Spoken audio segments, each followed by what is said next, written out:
আমারে বিভিন্নভাবে হুমকি দুমকি দিয়ে এসছে 10 লক্ষ টাকা চাঁদা দিতে হবে। ম্যানেজারে আয় কজে আমার টাকা টুকা নাই, টাকাটা সব নিয়ে গেছে। আরো হুমকি দিয়ে বলতেছে যে এখানে দোকান করতে দিবে না। আমার এই প্রতিষ্ঠানটা দীর্ঘ 6 বছর ধরে এখানে।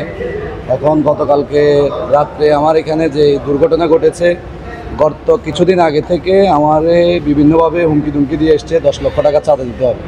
আমি চাঁদা দিতে অস্বীকার করায় তারা গতকালকে রাত্রে আমার এখানে এসে আমার এই দোকানে ভাঙচুর করছে এবং আমার স্টাফদেরকে দৌড়াইছে এবং আমার এই দেখেন আপনারা সরজমিনে দেখেন আমার অনেক টাকার ক্ষয়ক্ষতি করছে এবং আমার ক্যাশ থেকে লুটপাট করে 2 লক্ষ টাকার মতো আমার ক্যাশ ছিল, ওটাও নিয়ে গেছে। আমি মাননীয় পুলিশ সুপার এবং আমাদের জেলা প্রশাসক মহোদয় এবং আমাদের ফেনী মডেল থানার ওসি মহোদয় এবং ফেনীর মান্যগণ্য যারা আছেন, আমরা যদি সুস্থভাবে ব্যবসায়ী না করতে পারি তাহলে এই দেশে থাকি আমাদের কী লাভ হবে?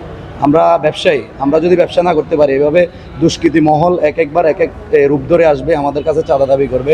আমরা চাঁদা দিতে ব্যর্থ হলে আমাদেরকে বিভিন্নভাবে হুমকি দুমকি মায়ের ফিট আমাদের দোকান ভাঙচুর করবে। কারণ এইভাবে হলে কি আমাদের দেশটা চলবে? একজনের নাম হচ্ছে ইকবাল, একজনের নাম হচ্ছে মনির, আর বাকি 5-6 জন ওরা মুখ বান্ধা ছিল, বাইরে ছিল, অস্ত্রশস্ত্র নিয়ে বাইরে ছিল।